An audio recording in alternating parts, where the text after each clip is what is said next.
Joining us now, of course, she is a good friend of the show. She's now entering her seventh year, I believe, as a head coach at JMU, 11th overall. In her second year, obviously, JMU entering the Sun Belt. Of course, made the Women's College World Series a few years back. I speak of her friend Loren LaPorte joining us here. How you doing, Coach? Doing great. Glad to be here and catching up finally. Yeah, let's talk about a little bit of this journey now for this program as you're entering your second year in the Mhm. Sun Belt after obviously so many years in the Colonial and everything. What has that transition been like for for your program? Well, there was just so much that was new.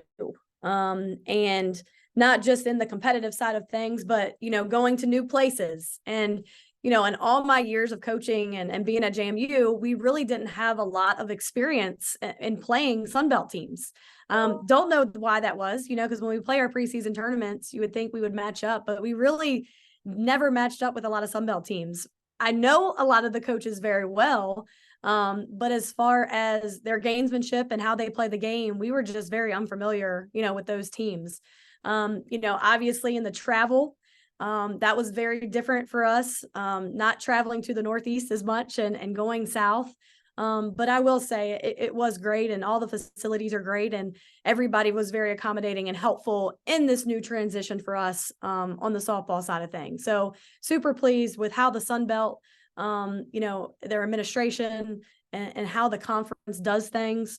And it's pretty awesome that softball, is a premier sport in the conference, and how talented, the teams are in the conference. What have you learned about the league so far? I will say, I think the coaches in the league, are very veteran, and they do a great job at preparing their teams. I felt like it was, an experience for our girls to understand that, with all the video and the film that's out there, I feel like the scouting part of things, was definitely at a high level in the way that we were attacked, in games and game strategies and things like that. And, that was something we had to work through with our players of, here's the thing that they're seeing, and this is why you're getting pitched that way, or this is why you're getting hit. It's just the scouting was impressive. And a lot of the coaches in the Sun Belt are very veteran. They've been around the game a long time. They know how to play the game, and they have teams that play to their personality. It's a lot of grit in the Sun Belt, similar to kind of what we've experienced in our team in the past. And a lot of the teams come out and they are ready to play. And the pitching was very dominant. I mean, there was four pitchers that were top 15, top 20 in the country in a lot of the statistical categories. So, we face some dominating pitching going week in, week out, in this conference. You mentioned the top pitching, obviously, in the league. What you mentioned the personnel being so different. Obviously, you're not used to playing those teams. How big of an adjustment is that? How quickly can you adjust? Is it a harder adjustment as far as learning the personnel in the league, or is it more of the challenge, more of the travel? You're going to places like you said, your arrangements for flights and things like that are different in this league than they are. What was the bigger adjustment? Yeah, no, I just think it was the game, Okay. itself. I think we handled the travel really well. And last year we actually only had 2 flights. This year we do have more. Um, but I don't feel like that was something that our team struggled with, because we are considered the road warriors a lot. A lot of times in the preseason, we're down south and we're on buses for 10 hours. So I don't feel like that was an adjustment for them. I just think the overall competitiveness, where you had to be on every single weekend. There were no easy weekends, at all. And, I think that was something that our girls had to prepare for. I really like the 3 game series. We've never done that. In the Colonial, we always play 2-1. So that was pretty different. And leaving that day early, and playing Friday, Saturday, Sunday, that's something we had never done. But I think it, was an advantage, to our players to be able to play, 1 game a day and then refocus and figure things out. But just the overall competitiveness in the league, and really trying to figure out who's who and how each team plays. Well, that's a great point. I didn't even think of something so simple as the format of a 3-game schedule. That was different. That's, It was. I did not realize that. That's a good point. What's interesting is obviously since you've moved conferences, it seems like everybody's changing conferences. What has that been like for you to see from afar, where you see all these different conference realignment stuff going on?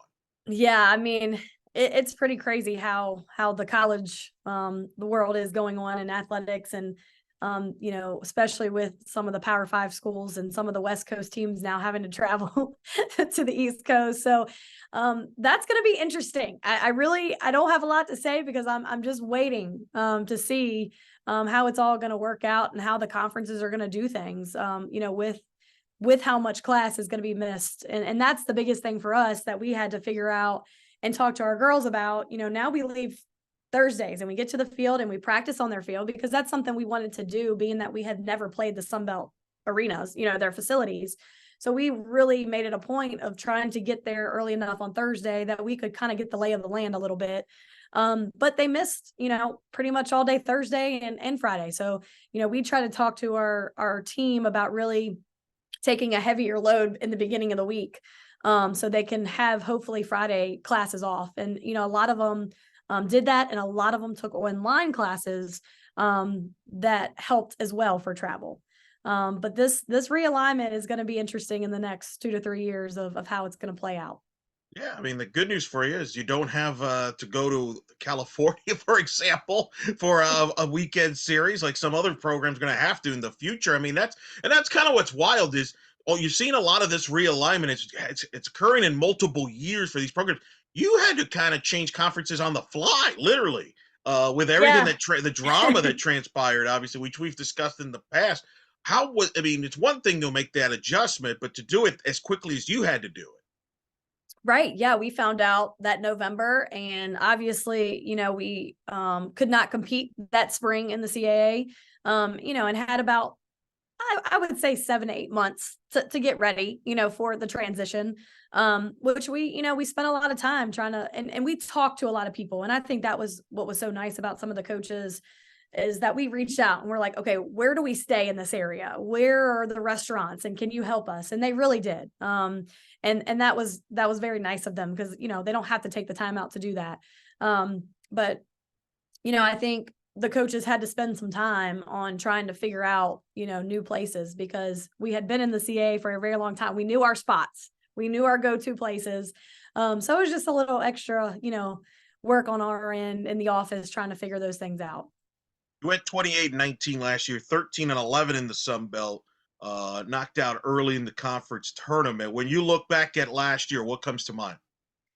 I think we were just so beat up in the circle. And, we had injuries, season ending injuries, where we went into the conference tournament with one healthy pitcher. And that's tough. I mean, in all of our years here, that's where, we've been very strong, not only in performance, but just overall health. We weren't really beat up in the circle that much, in all of our championship runs. And, with some of the pitchers that came back, they were in full force at that time of the year in May. But last year, unfortunately, in May, we were pretty beat up in the circle. We had, a knee situation, we had a shin situation, a back situation. So they were very limited in their number of pitches. One was completely done, and we went into the conference tournament with a freshman, and she did a good job. But I think that kind of sticks out because it was tough. It was tough for our team and tough for the pitching staff to go through. So I'm very excited about this year and just having some more depth in the circle, and everybody's healthy and everybody's throwing really well.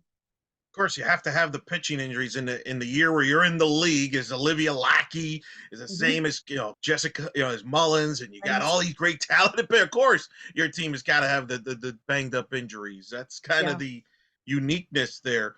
What did you learn about going through the Sun Belt? And I know you didn't get to get necessarily everybody, but Yeah. just going through it year one. What did you take from that you'll take apply to year two and beyond?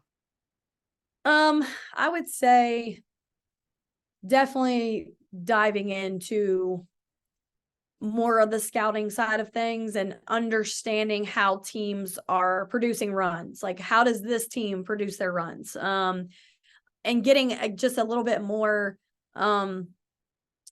in-depth, I guess, scouting of how each team plays. And like I said, I feel like we do a really good job at scouting, but sometimes like just the overall of how the coaches do certain things in certain situations. So it's not so much like, watch an individual video of players, but it's how they play the game. And does she sack in this situation? Does she squeeze? Like, what are the coaches' kind of moves in certain aspects? And that's something we, like I said, we didn't know the style of play of everybody. And that's kind of what we're going to take from last year of like, this is how they scored their runs.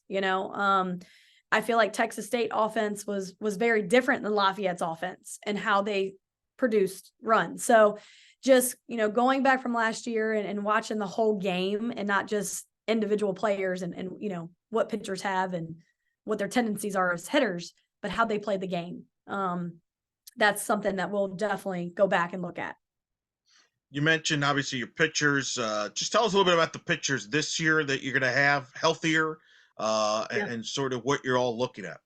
Yeah, so we brought in freshman Kirsten Fleet, who was one of the best pitchers in the country, and was such a big recruit for us. And she's from the state of Virginia, so it's always nice to be able to represent your home state in the circle. And she's very close to home, so she's been doing well. And she's just a very efficient pitcher.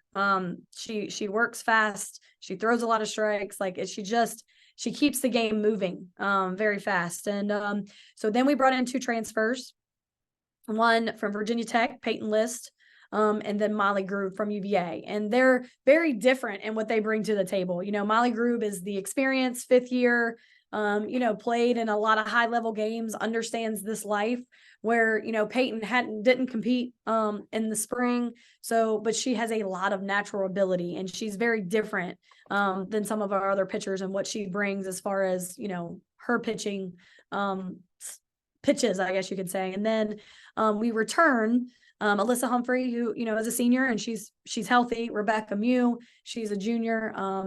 She's healthy, and Rogers. So we have 6 pitchers on staff, and all of them are a little bit different. And I think that is key in where college softball is right now, and how powerful the offenses are, especially that third time around. So you've got to have a mix.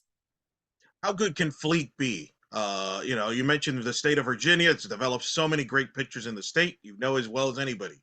How good can she be? How quick can she contribute? I think very quickly. She's already proven in the fall. We do a lot of live in the fall, and obviously we play, 8 fall games, and she's done very well in being able to respond to everything. I think on top of just her overall, ability, she is a worker. And sometimes that's difficult for freshmen. They get in this life and they're trying to figure everything out. Fleet came in not as your typical freshman as far as the weight room and the endurance and all the things that come with it.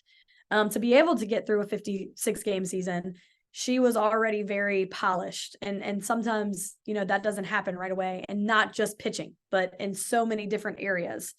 So I think, the ceiling is very high for her, and she can make a big impact. And, that's kind of what we've talked to her about. Like, that's what she was here to do. Come in and be an impact player her freshman year.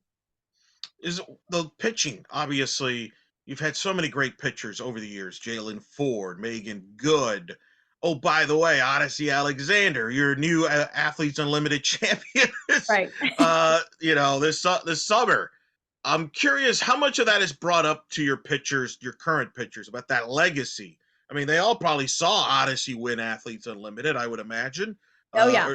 So what is that like, as far as how do you balance that out? On the one hand, you want to, should tell them about the legacy that the pitchers before them have done it, but at the same time, you don't want to give them too much pressure. So how do you balance that out? I think all of those, those 3 pitchers did it in their own way. And I think Jalen, Megan, and Odyssey were very, very different. They didn't try to be like each other.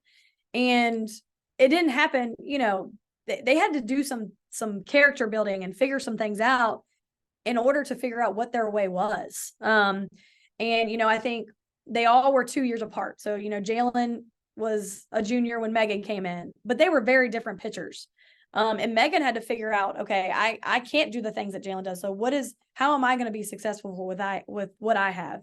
And I think Cece was in the same boat. She came in as a freshman, Megan was a junior, and she had some development to do in order to figure out how Oddicci was going to be successful. And I think that's the most important thing. Like, yes, we've had a lot of pitchers, but they've all figured out their own way of getting it done, with their bullpens and things that they like to do in there with our pitching coaches and Coach Libby. But I think Fleet, is different than the other three. And I think a lot of our pitchers on the staff are different. So they have to figure out their way of being successful instead of trying to be just like those All-Americans that we've had. I want them to be an All-American by who they are. I mean, I'll tell you this, though. Everybody wants to be like Oddicci, it seems like. I can tell you, we covered that Athletes Unlimited, and there were a lot of young people that wanted to, rooting for Oddicci to win. What was that like for you to see her accomplish what she did this summer? Well, I was so glad that I was able to go up there. So I went up the week before. So I was there before championship week, just because we had already started our season. So, I mean, it was on a Monday, and I was just like, she was team captain, and she was leading in the score. And I was like, I need to get up there. So it was a last minute decision. I got a direct flight on that Friday, from Roanoke to Chicago. And I'm so glad that I went to be able to see her in that environment with that talent. I mean, I don't know if I've ever been part of a game where I've sat and all those that many talented athletes are in one place and playing. I mean, it was incredible. But to see her excel in that environment, there are no weak parts of the lineup in AU, and everybody is fighting. It's one of those things where, yes, you're a team, but you're also fighting for yourself. So like no one really lets up based on the score. But to see her just have the confidence that hitter after hitter, she was able to, figure out that hitter. And, I've even seen her develop as a pitcher since she's gone from, she's been gone from here. She's matured even more than she did, her super senior year. And she just is so confident in her ability. And I think that's the game changer for those athletes that are great in what they do. They're obviously they're physical, but the mentality that she has now, it's pretty awesome to see. And rises to the occasion, no matter the size of the stage, right? We saw that obviously through the postseason and the World Series in 21, and we see it here at Athletes Unlimited. Like, this is the best players in the world here professionally, and she's right there. I mean, for better or worse, she dominated the event. Like, she led. I mean, it was almost like, I don't want to say anticlimactic by the end, but it was pretty much going to be a shocker if she didn't win, just the way the point system worked out. I know, and she scared me a little bit that Friday night of championship series. It's like, because there's so much strategy in it too. Sure. When you're a team captain and you're making the decisions. It happened with the opposite team, with whoever the team captain was, and I think it was Rachel Garcia that was right there catching that team captain in points, and she pulled her out because she was going to catch her. So it was like it was very tough because it's very individualized, but you also have to be a team. And I think that's where Oddicci did a very good job in her drafts.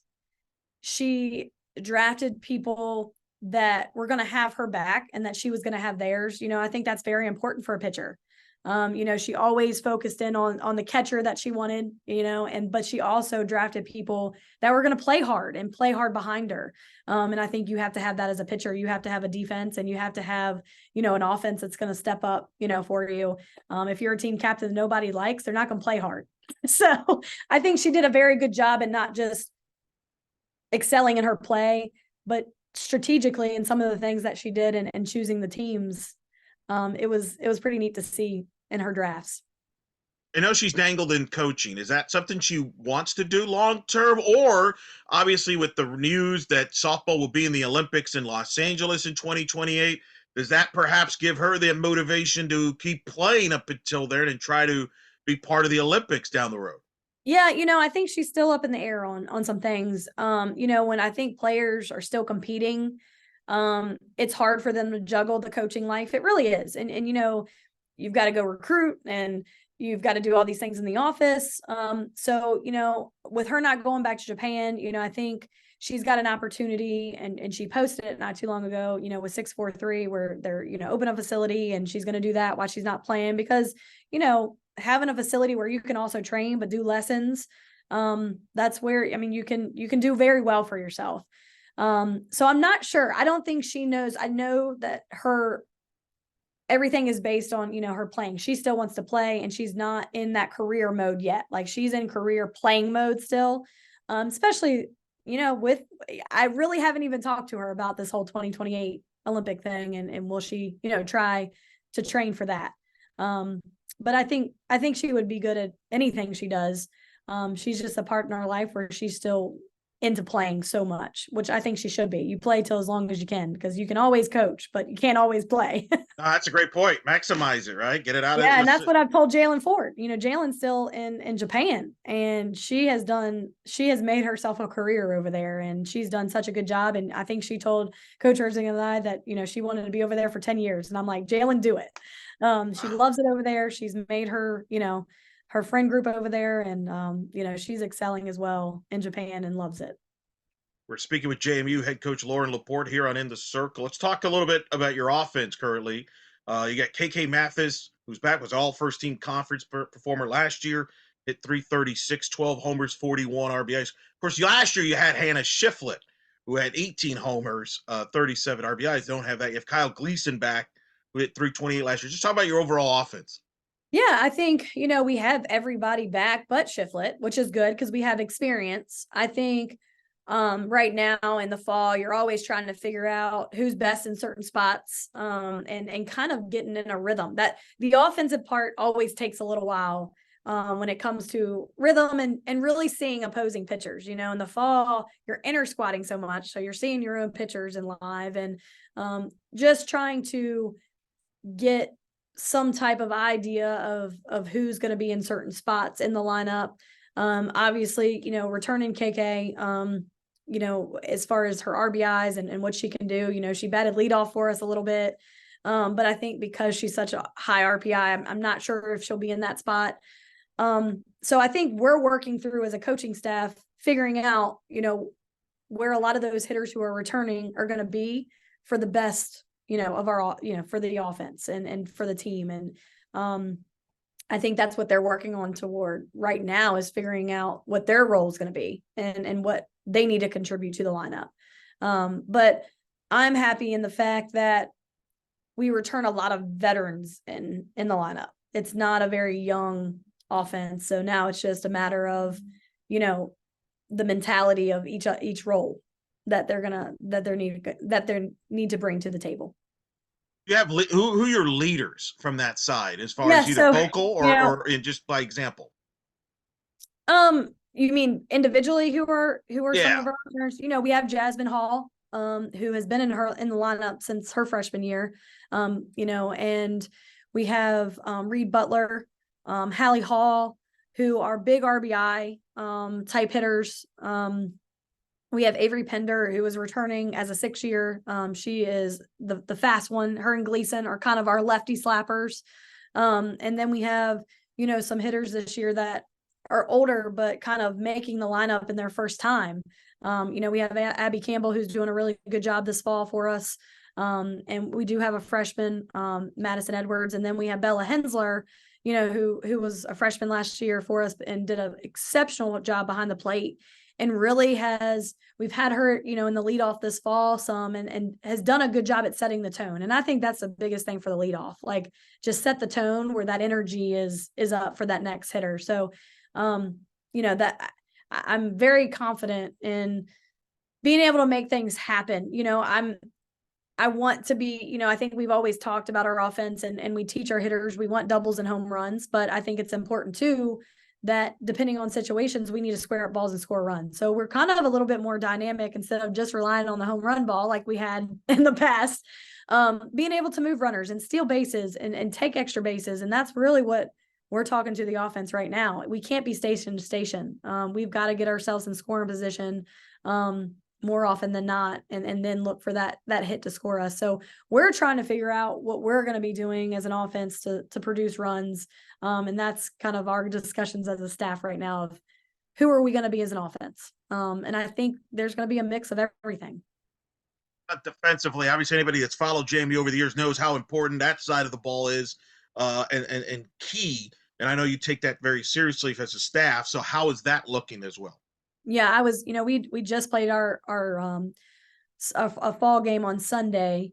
And I was so pleased with the defense. There were some things that we had been talking about the last 3 weeks of just first steps and instincts and changing direction. And we have been working really hard in the last 2 weeks. After our first fall game, we saw some things where, okay, defensively, it wasn't that we were making a lot of errors. We just weren't getting the balls we needed to get to. So that became the focus in the last 2 weeks. And I feel like the team has bought into that. And I could see such a difference in our defense against Mason, not just in their first steps and reaction, but just their overall confidence.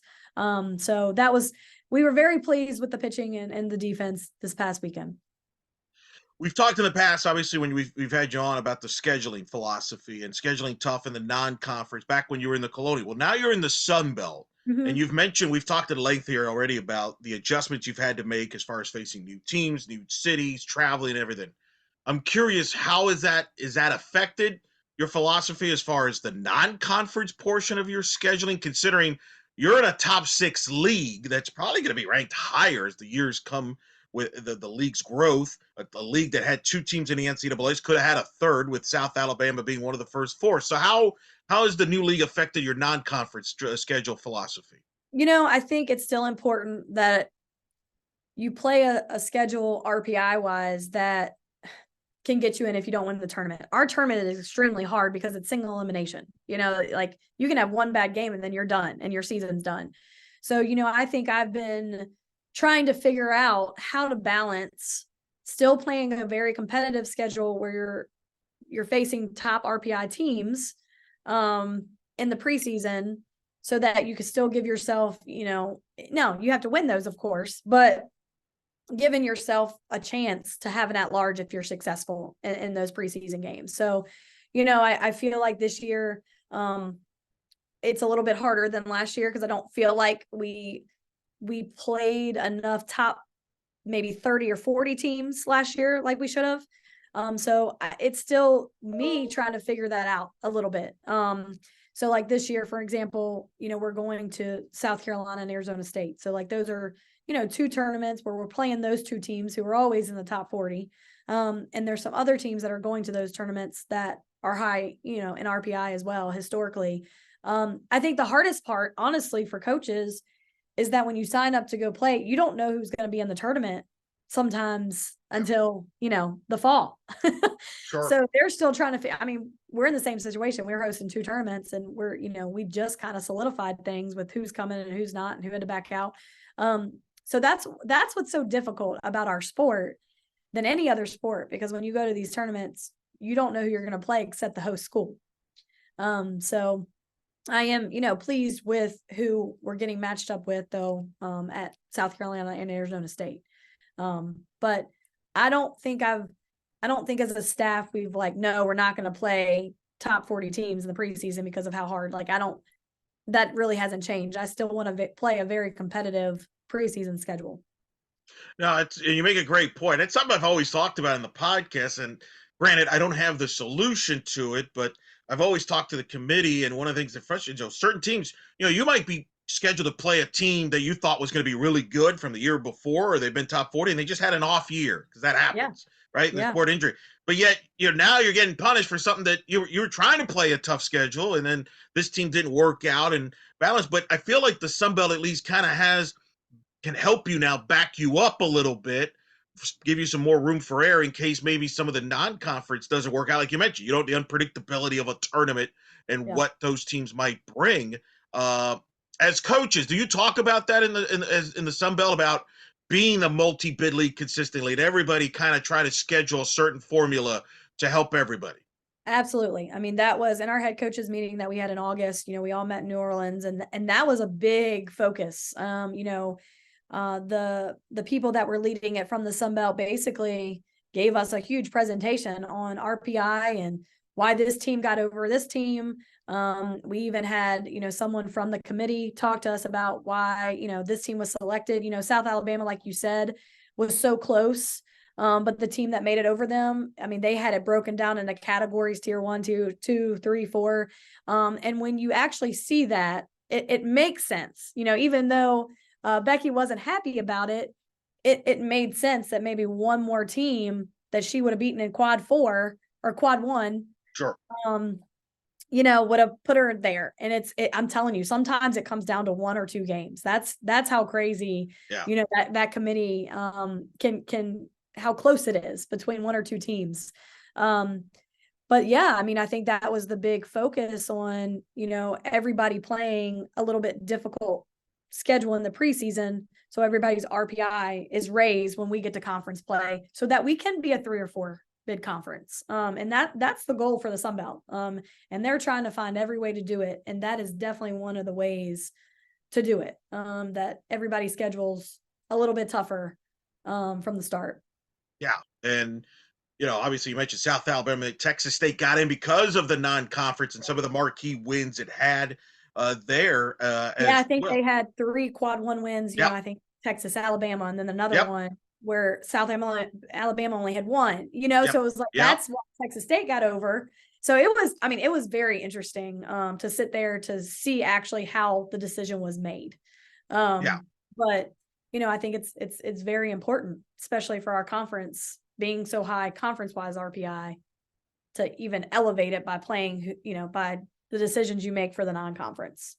The only gripe I had from a Sunbelt perspective was I thought Louisiana should have hosted and had everything in the formula. Now they got the last lap. They used that as motivation. They won their regional, got to the super. So there's a lesson to be learned there that it's not the end all be all if things don't go your way in a regional. But it was that also brought up about them Yeah, and because I think the Sunbelt you can yeah. host as a Sunbelt team, and you've Oh yeah. hosted I mean, that as well. happened to us when we Yeah, had to go to Ann Arbor. yeah, yeah, We thought we were hosting that year. We were 14th in the RPI. And Michigan was below us. But it all has to do with those quad 1 and quad 2 wins. And those are that top 25 and that top 50. That is how the NCAA is making some of those decisions. And I can't remember who got the host over them, but it wasn't just based on being 11. And I talked to Jerry about it because we went through the same thing. And I'm like, you got to use it as fuel, yeah. and they did. They're like, okay, so it was awesome to be able to see them do that and go to LSU. I think that's where they went. Yeah, yeah, I won that And make that rivalry there. paper. Yeah, so sometimes it works out, even though you want your home crowd and you want to be in your home stadium. Sometimes it works out, and you got to make the best of it. And I think he did. And sometimes when you go on the road and you're kind of middle of the pack, you have an easier road to the World Series. When you're the 15th Sure. seed, guess who you're matching up with in supers? You're seeing Yeah, number yeah, 1 seed. yeah. So No, I mean, yeah, sometimes it's, good to be that middle of the pack, kind of like where we were for our World Series run. We went to Tennessee, who was the 8th seed. And then we won there and then went to the 9 seed. So we never even saw 1 through 5, so sometimes it works out when you're kind of in that middle of the seeding, that you don't have to face the number 1 or 2 seed of that year. no, that's valid. I do remember this, and I'm only bitter because I missed this in my bracketology. That's the only reason I'm bitter about it. I remember Utah had won the Pac-12 tournament that night. It was a late night, and I Yes. think that pushed them over to host. And then Clemson got the nod over Louisiana. I had Louisiana over Okay. Clemson. That's Okay. what I. This is the bracketology coming out of me. It's still very bitter because I missed it. Because the year before I went perfect in my bracket, and that was not the case Really? last year. That's Yeah, I did. impressive. 2 years That's ago. hard. Yeah, 2 years That's ago. hard to do. Yes, Okay. last year I was not, Okay. Yeah. and that I was could one of the not reasons why. remember. Yeah. I couldn't remember who got that 14, 15 seed. I really couldn't. See, bracketology, it's like coaches, right? You always remember those tough losses, never the way you always remember those ones you miss. So Yeah. that's how I know that really well. But like you said, They used Yeah. it as fuel, and they won their regional. So it just kind of played. By the way, New Orleans, did I hear that right? You guys coaches meeting in New Orleans? So that's where the Sun Belt Conference is. That's their home base. Could be worse places to meet. I mean, I'm just Yeah, no, saying. it was great. I mean, the food was fantastic. My first time, I had never been to Louisiana before going Really? to Raging Cajunville for their conference tournament. Never played in Louisiana. And it was a great experience. When we went down there for the conference tournament, we took the girls on a swamp tour, and we did a whole lot of things, that you do in the state of Louisiana, and the food was great. And the people really are accommodating, and they want to help whenever they can. So yeah, that's where the Sun Belt Conference. I think they're in where the Saints play. They're in that Correct. building. Right by So, Mercedes Benz. Yeah. yeah. So we had our convention, or our conference at a hotel, and they took us to a lot of great places. That's. I'm assuming you adjusted to that very well. Go to. All Yes. right, fine. Yeah. I'll go to New Orleans. That's fair. For sure. I do want to ask you about hosting the conference tournament. How does that affect you? Obviously, you're joining the league new. How long do you have to wait to host? Yeah, so How is it's a that fully? bid process in the Okay. Sun Belt. It's not, in the CAA, obviously it was the regular season tournament, Okay. or regular season winner hosted the next year. So no, this is strictly bid based. We are putting in a bid for 2025, and it's up to the conference to select it based on, facilities and travel. And it's at Texas State this year, so there's two schools that in the West that have hosted. So I don't really know how the decision's made as far as picking where they go, but I'm sure they look at everything. But you do have to put a bid in to even do it, to even host. And there's some facilities still getting up to their upgrades to even be able to host. Like, you have to have lights, you have to have certain things to be able to host a tournament. Where I feel like everybody's getting there in our conference in the next 2 years. So we'll put in a bid for 2025 and see what happens.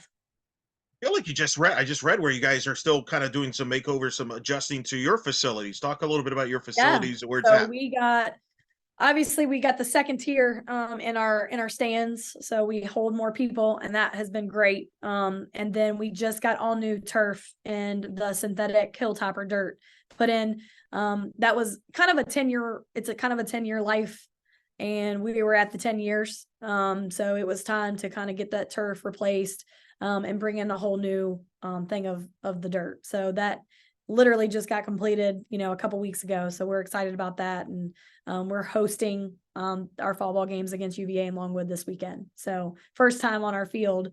We've been able to practice here and there on it, but not a full team practice. So Wow. Okay. yeah. That's Yeah. pretty good. That's pretty good. Because I remember you've talked about that, the upgrades, and you were, the process for the facility. So what's Yeah. that And we like got to see all it new now locker coming to? room. Yeah. Yeah, I mean, our locker room's phenomenal. We did a lot of a lot of upgrades, kind of a facelift in the indoor, when you walk in, and the trophy case and all that kind of stuff.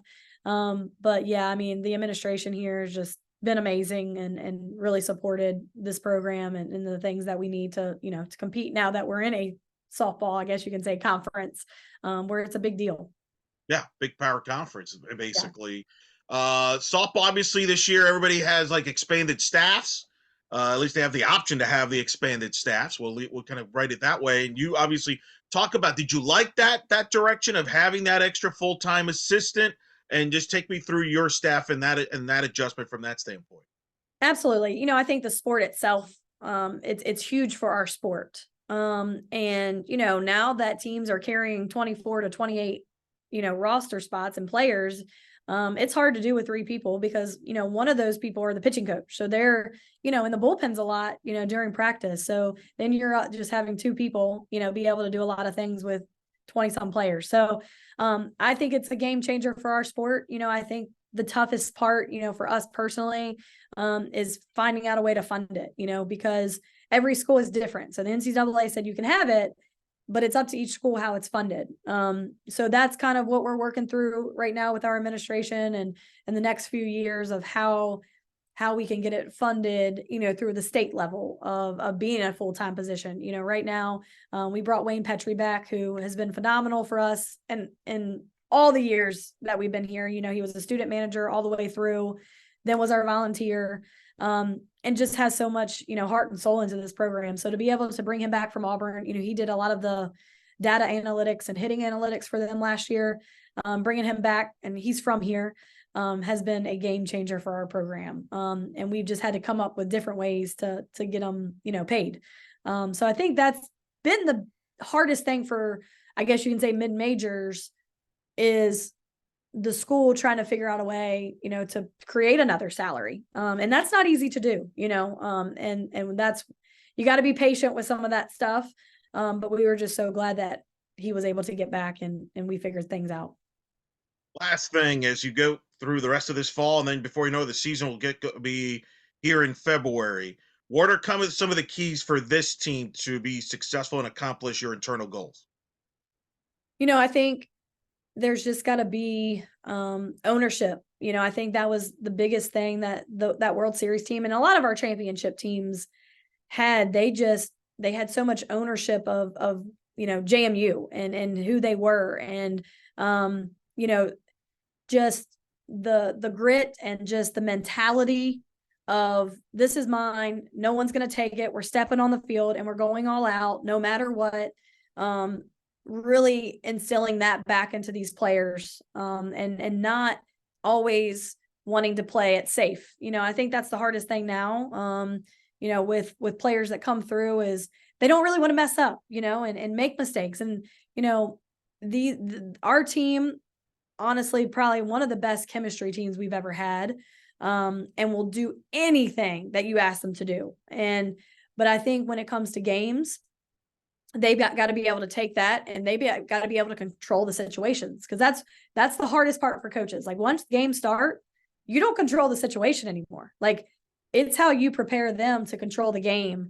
And that is what, thank goodness, but we are not a fall sport, because that's what the fall is for, is developing that mindset of, when I step on the field, this is mine and I control the situation now. Yes, coach puts people in and out, but you've got to be able to have those instincts and know the game well enough to play it at a very high level and want it.